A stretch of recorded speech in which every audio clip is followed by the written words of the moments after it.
Baik, assalamualaikum warahmatullahi wabarakatuh. Selamat pagi semuanya.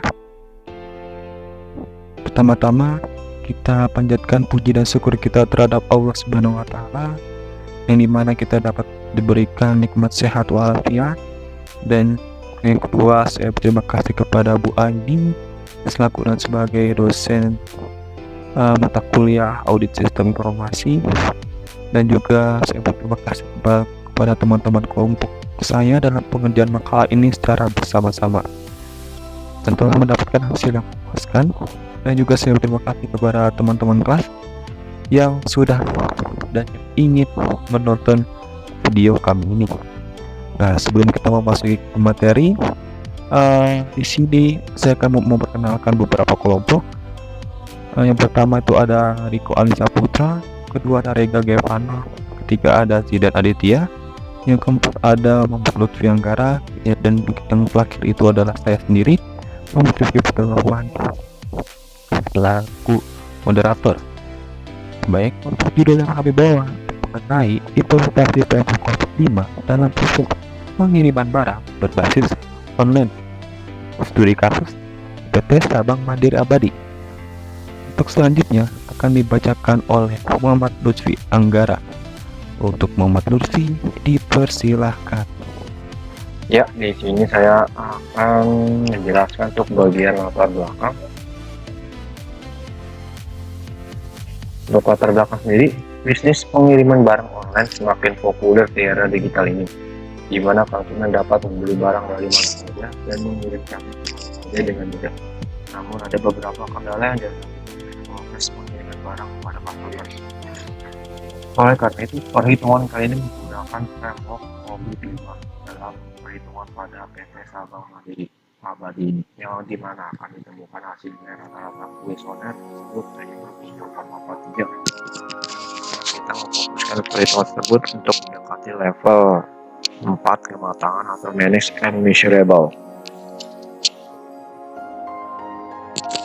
Dan masalah ini terdiri dari 5. Yang pertama ini bagaimana sistem informasi barang dan diimplementasikan.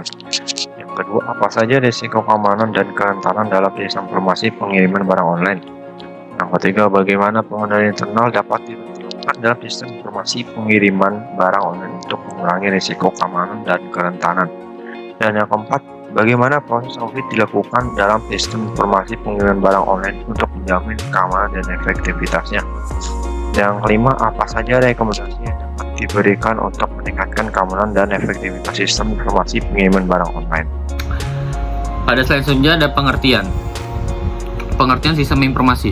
Sistem informasi adalah kombinasi dari teknologi informasi, prosedur bisnis, dan manusia yang saling berinteraksi untuk mengumpulkan, memproses, menyimpan, dan mendistribusikan informasi yang relevan untuk mendukung operasi dan pengambilan keputusan di dalam organisasi. Sistem informasi terdiri dari beberapa komponen, yaitu hardware, perangkat keras, software, perangkat lunak, data, prosedur, dan orang-orang yang menggunakan sistem tersebut. Lalu ada pengertian audit sistem informasi. Audit sistem informasi adalah proses evaluasi dan pemeriksaan terhadap sistem informasi untuk suatu organisasi untuk menentukan apakah sistem tersebut sesuai dengan standar keamanan, keandalan, dan integritas data yang berlaku, serta untuk mengidentifikasi kemungkinan resiko dan kelemahan yang terjadi dalam sistem tersebut. Tujuan dari audit sistem informasi adalah untuk memastikan bahwa sistem informasi yang digunakan untuk suatu organisasi berfungsi dengan baik dan sesuai dengan tujuan dan kebijakan organisasi. Yang selanjutnya ada tujuan. 1. Menjelaskan bagaimana sistem informasi pengiriman barang online bekerja dan dirancang. Kedua, mengidentifikasi pengendalian internal yang telah diterapkan untuk mengurangi risiko keamanan dan kerentanan dalam sistem informasi pengiriman barang online. Yang ketiga ada menyampaikan rekomendasi untuk meningkatkan keamanan dan efektivitas sistem informasi pengiriman barang online. Yang keempat ada menganalisis resiko, keamanan, dan kerentanan dalam sistem informasi pengiriman barang online. Lalu selanjutnya ada pengertian COVID-5. COVID-5 atau Control Objective for Information and Related Technology adalah sebuah kerangka kerja manajemen dari organisasi untuk pengelolaan sistem informasi. COVID-5 dikembangkan oleh ISACA, yaitu Information System Audit and Control Association, sebagai panduan untuk membantu organisasi dalam mengelola resiko dan memberikan nilai bisnis melalui pengelolaan sistem informasi. Lalu COVID-5 menyediakan panduan praktis untuk membantu organisasi dalam mencapai tujuan bisnis dan memberikan kepercayaan pada pengelolaan sistem informasi dengan memastikan bahwa sistem informasi yang digunakan memenuhi kebutuhan bisnis, mengolah resiko dengan efektif, dan mengoptimalkan penggunaan sumber daya melalui perhitungan suatu tingkat kematangan.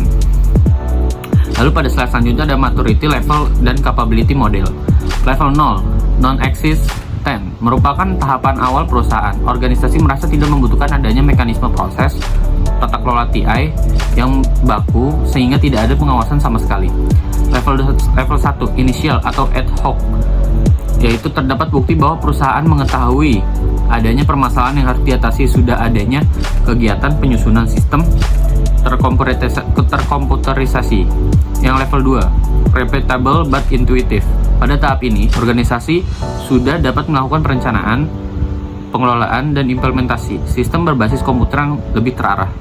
Pada level 3, ada defined proses. Organisasi pada tahap ini memiliki proses TI yang sudah didokumentasikan dengan baik, kemudian dikomunikasikan melalui pelatihan.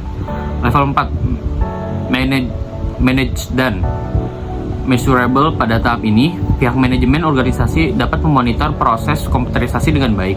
Pengembangan sistem sudah terarah dan dijalankan dengan terintegrasif. Lalu pada level 5, optimize. Pada tahap ini, organisasi telah mengikuti best practice yang ditandai dengan adanya proses otomatisasi pada sistem dengan melalui metodologi yang tepat. Lalu pada indeks kematangan 0 sampai 0,5 berada di level 0, keterangan non-existent. Pada tingkat kematangan 0,51 sampai 1,5 berada pada level 1, yaitu initial atau ad hoc. Indeks kematangan 1,51 sampai 2,5, yaitu berada pada level 2, yaitu keterangan repeatable but intuitive. Pada indeks kematangan 2,51 sampai 3,5 berada pada level 3, keterangan defined process. Indeks kematangan 3,51 sampai 4,5 berada pada level 4, yakni manage and measurable. Baik, sebelumnya terima kasih kepada Ci dan Aditya telah melakukan pengertian audit dan sistem-sistem yang terhubung dalam perhitungan audit tersebut. Nah, di sini terdapat metode penelitian yang memiliki 5 tahapan. Yang pertama itu adalah pendekatan penelitian. Untuk pendekatan penelitian ini kami menggunakan pendekatan bermodelan metode kualitatif. Apa sih itu metode kualitatif? Metode kualitatif merupakan metode penelitian yang digunakan untuk memahami dan menjelaskan fenomena sosial yang kompleks seperti perilaku manusia, pandangan, dan nilai. Lalu yang kedua adalah jenis penelitian. Untuk jenis penelitian yang telah kita evaluasi pada APT Semangat jadi menggunakan COVID-5 untuk studi kasus pengiriman barang. Nah, penelitian deskriptif kualitatif. Penelitian deskriptif adalah penelitian yang digunakan untuk mendeskripsikan atau menjelaskan karakteristik atau fenomena yang sedang diteliti secara sistematis dan terperinci. Sedangkan penelitian kualitatif adalah penelitian yang bertujuan untuk memahami dan menjelaskan fenomena sosial secara dengan memfokuskan pada interpretasi data dan memungkinkan peneliti untuk memperoleh pemahaman mengenai fenomena sosial yang sedang diteliti. Nah, untuk populasi dan sampel, populasi dalam penelitian evaluasi kinerja pada PT Sabang Mandiri Abadi menggunakan COVID-5 pada seluruh layanan pengiriman barang.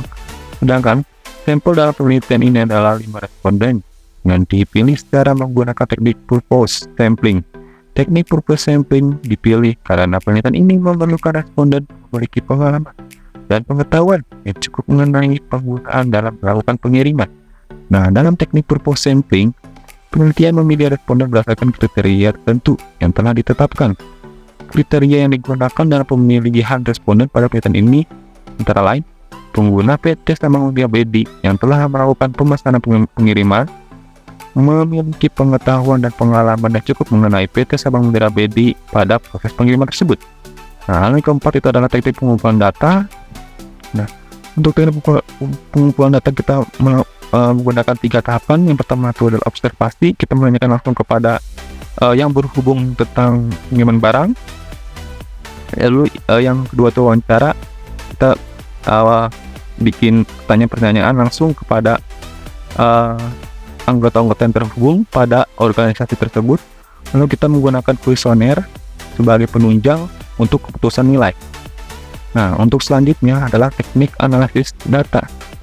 Nah, terdapat beberapa teknik analisis data yang digunakannya itu analisis deskriptif. Analisis deskriptif adalah suatu metode statistik yang digunakan untuk menggambarkan dan meringkas data secara numerik maupun grafis. Tujuan dari analisis deskriptif adalah memberikan pemahaman yang lebih tentang karakteristik data yang diamati, seperti pola, variasi, dan distribusi. Dan yang kedua, analisis kualitatif. Analisis kualitatif merupakan suatu pendekatan atau metode penelitian yang digunakan untuk memahami dan menjelaskan fenomena atau peristiwa dalam konteks yang lebih mendalam dan kompleks. Metode ini berfokus pada interpretasi makna, pengertian dan pengalaman individu atau kelompok yang terlibat dalam penelitian. Lalu yang ketiga adalah COVID. Analisis COVID-5 merupakan suatu proses yang dilakukan dengan menggunakan kerangka kerja pada COVID-5 atau Control Objective for Information and Related Technology. COVID-5 adalah suatu kerangka kerja yang dikembangkan oleh SATA, Information System Audit and Control Association, untuk manajemen dan pengendalian teknologi informasi dalam suatu organisasi tersebut. Nah, baik, untuk selanjutnya akan dibacakan oleh Rega Gevano. Untuk Rega, dipersilakan. Assalamualaikum warahmatullahi wabarakatuh. Di sini saya akan melanjutkan untuk slide yang ke-12 yang berisikan hasil dan rujukan. Di sini ada yang berisi dengan slide yang berisi tentang capability process. Di sini ada subdomain MEA 01, MEA 02, dan MEA 03. Dan dengan 5 responden. Yang MEA 01 ini yang responden yang pertama itu berisikan 4 poin, responden kedua 3 poin, yang ketiga 3 poin, yang keempat 3,5, yang kelima 3 poin. Dengan jumlahnya 16,5 dan rata-ratanya 3,3. Dan subdomain dengan MEA 02 itu yang responden pertama itu adalah 3 poin, yang kedua 3 poin, yang ketiga 3 poin, yang keempat 5 poin, yang kelima 4 poin dengan jumlah 18 dan rata-rata 3,4. Dan subdomain yang MEA 03 respondennya yang pertama itu 3 poin, yang kedua 4 poin, yang ketiga 3 poin, yang keempat 4 poin, yang kelima 3 poin dengan jumlahnya 17 dan rata-rata 3,4. Dan jumlah keseluruhannya adalah 51,5 dengan rata-rata 3,43. Dengan rumus indeks kuesioner sama dengan jawaban kuesioner dibagi domain proses. Dan selanjutnya di sini ada hasil evaluasi dengan grafik tingkat kematangan MEA 01, MEA 02, dan MEA 03. Dengan MEA 01 yang berwarna biru ini itu adalah rata-rata, yang berwarna oranye adalah level kematangan, dan berwarna kuning adalah gap.